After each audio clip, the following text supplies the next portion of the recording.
皆さん、速いフレーズ弾けてますか？トレモロとかアルペジオ、速いテンポで弾けてますでしょうか？本当に弾けてるのか、偶然でそれぐらい弾けてるのか、ある方法をやるとわかります。それは、速いフレーズを自分で弾けそうなゆっくりのテンポでカウントをとって、そのテンポに乗って速いフレーズやトレモロが弾けるかどうかです。ワン、ツー、スリー、フォー。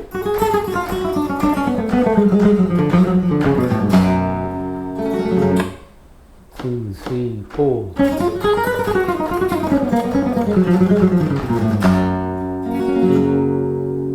そしてそれを録音して、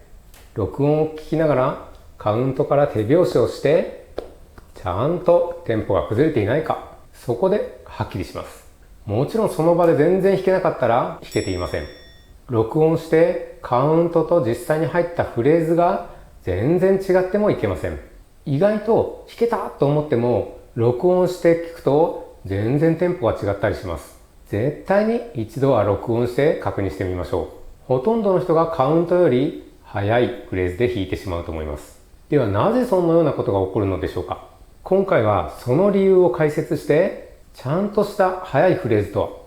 トレモロとはどういう意識で弾いているのか、そういうところも解説しつつ、そうなるための練習方法、トレーニングも解説していきます。この動画を見れば、速弾きやトレモロ、難しいアルペジオなど、一か八かで弾いていたものが、自分の意識の管理下で簡単に弾けるようになります。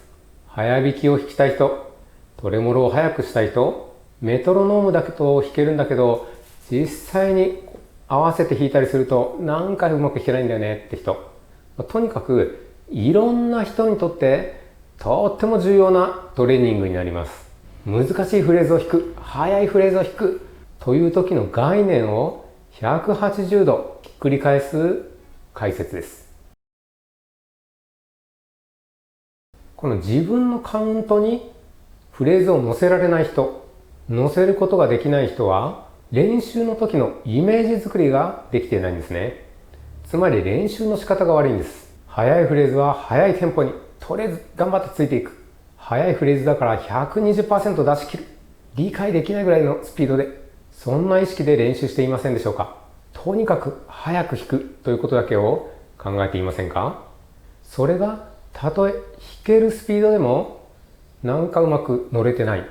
けなくなってしまう、そういう現象を引き起こしてしまいます。速いフレーズだろうが難しいフレーズだろうが同じ意識で弾かなくてはいけません。つまり難しいフレーズは弾けるようになったら簡単なフレーズになっているということですね。とにかく速く弾くというイメージだと、たとえゆっくりで絶対弾けるはずのテンポでも、テクニックの範疇でも、その今のテンポを無視して、とりあえず速く弾くとですね、そのテンポを無視してそれ以上のイメージを作り出して弾いてしまいます。もう拍の頭なんてどこかわからず、とりあえず最初から最後まで弾き切るという感じです。速いというイメージが相対的になっているんですね。自分のレベルより上の方と考えているので、自分のレベルが上がってもそのまま速いとこという意識が働いてしまいます。自分のテクニック以上のところが速いフレーズと誤解しているんですね。自分が簡単に弾けるスピードだと遅いと感じてしまうんです。これがめちゃくちゃ重要なんですね。こういう速いスピードにうまく乗れない人、がむしゃらに弾いてしまう人は、自分が理解できる、制御できるスピードは本当に遅く感じてしまうんです。しかし実際は速いフレーズだろうが何だろうが、意識の管理下、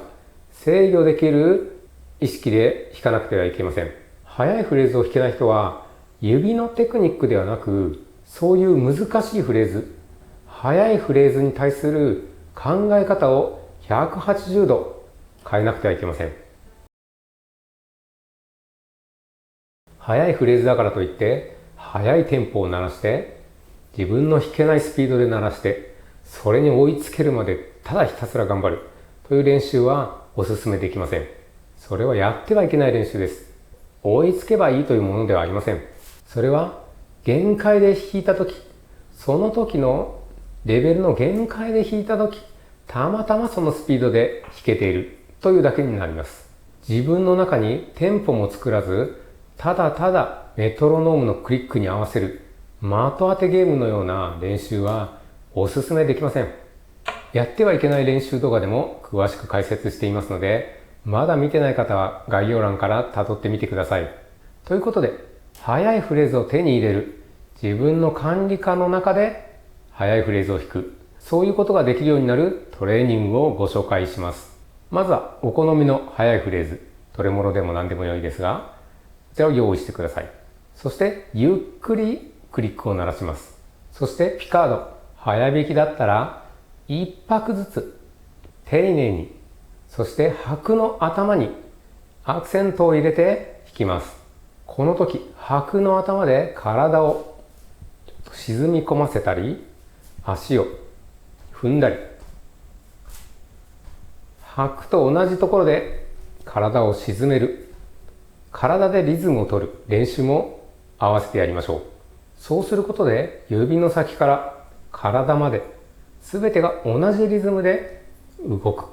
そういうことになります。ここで体を動かさないと指だけがリズムを頑張って取っていて、体はリズムを何も感じてないということになってしまいます。実際に本番で弾くときに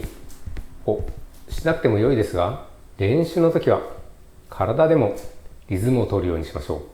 う。では実際にやってみましょう。最初のフレーズは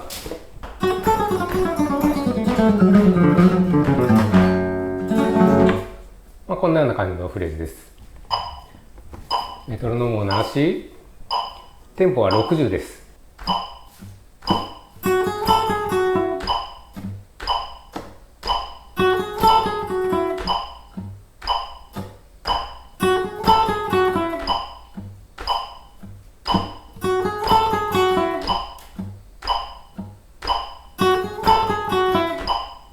できてきたら次いきます。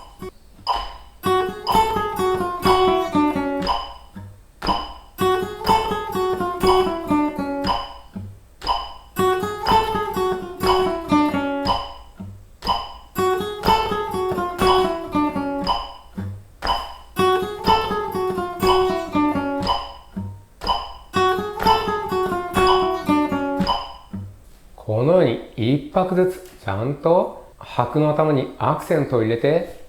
体を使いつつ一拍ずつ確実に進めていきます。そして裏のところでも体を上げるときですね。体を上げるときもちゃんとリズムに乗るようにしましょう。この裏のリズムのことも動画で解説していますので、概要欄から辿ってみてください。トレモロも同じですね。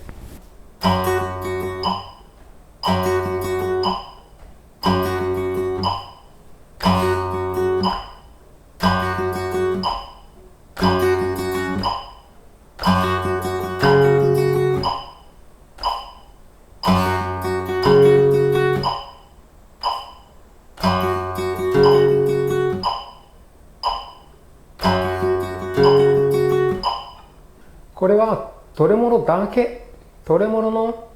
テクニックだけを速くしたいっていうのであれば、一拍でももちろん構いません。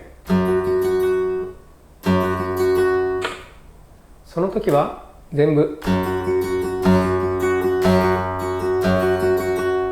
1小節分4回ぐらいを練習しましょう。実は上級者は速いフレーズを弾いていても一拍一拍ちゃんとイメージできているんです。そのためにはまずちゃんとフレーズを頭に、体に叩き込まなくてはいけません。そもそも頭がよく分かっていないのにリズムに乗せられるはずがありません。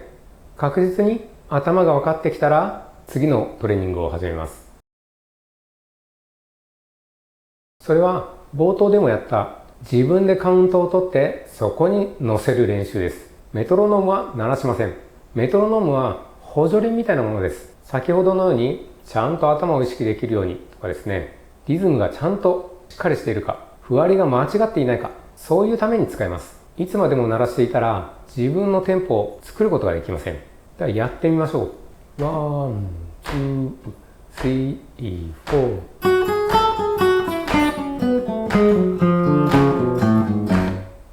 ゆっくり確実に乗れるところを探しましょう。慣れないうちは難しいと思います。まずはゆっくりで確実に弾けるテンポを作り出しましょう。そうしたらずっと練習していて完璧になったなと思ったらちょっと自分でカウントを早めるんです。ワン、ツー、スリー、フォ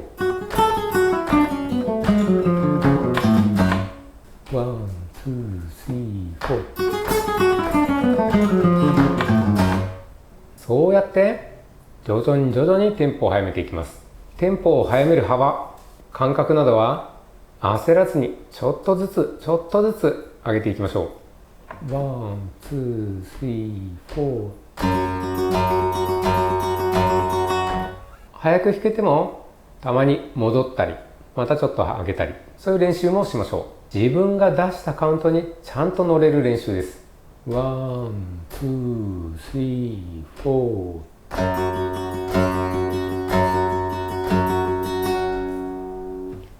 ワン、ツー、スリー、フォー。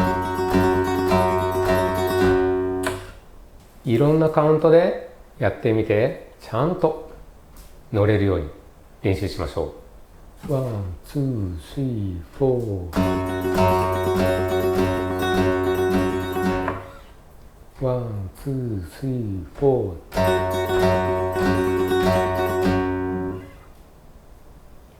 ワン、ツー、スリー、フォー。ワン、ツー、スリー、フォー。カウントを取ってうまくできなかったらそのスピードはまだ管理下ではないということなので、もうちょっとゆっくりでやりましょう。このように自分ができないスピードをただただ目指してやるのではなく、まず管理下にある自分が確実に弾けるもの、これのテンポをだんだんこう上げていく、こういうイメージですね。まずはこの自分の管理下じゃないところ、これの区別がつくと非常に練習がはかどると思います。自分がちゃんと弾けてるっていうところがですね、つかめると、それを目指していろんなフレーズを練習できます。弾けてる時は速いフレーズを弾いていても、一拍一拍そのイメージが頭の中を駆け抜けていきます。それは自分が弾いた音なのかイメージなのかわからないぐらい一瞬一瞬です。フレーズを難しい、速いと思うのはもう管理外にあるからです。ピカードが速い、このフレーズは速いと思うのはもう管理外ということですね。自分の意識の管理下にあれば普通の他のフレーズと同じように弾けるはずです。何度も言ってしまいますが、必ず録音して聞いてみましょう。私も今でも録音して聞いてみると、あれできてたと思ったのにな、なんてことはしょっちゅうあります。ということで今回はこの指の動きではなく意識、こちらに注目して解説してみました。このチャンネルではこういった意識的な解説の他にもテクニックの解説もしております。特にトレモロ動画はこれでもかって今上げている感じですね。トレモロの技術はアルペジオにも応用しやすいので、ぜひチャレンジしてみてください。もしこの動画良かったよ、もうこういう動画もっと作ってよって思った方がいましたら、いいねボタンを押してください。そしてたまにやるライブ、こちらに参加したいよって方がいましたら、チャンネル登録してください。一緒に練習したり、質問コーナーやったりしますので、ぜひ参加してください。それではまた次の動画でお会いいたしましょう。